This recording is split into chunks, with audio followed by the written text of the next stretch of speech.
My grandfather had a building, and so he rented out the building to Dad, and Dad opened up the shop. He decided to go into the gun business, and it just took off.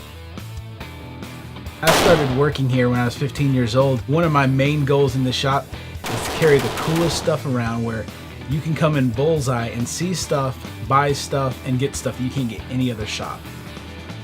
We carry a ton of handguns. We carry a ton of AR-15s, M16 to carry the silencers, the short barrel rifles, the short barrel shotguns, optics such as aim points, ACOGs, EOTechs, odd rifles such as Daniel Defense, Knight's Armament.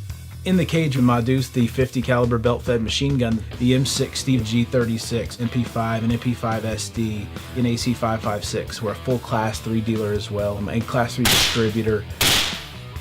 We have a range on site where you can go and rent out guns and try. But we also have 2 instructors that can teach on the premises. They'll spend time in the classroom setting and spend time shooting with you in the range. It's the one-stop shop where you can get almost anything you need here.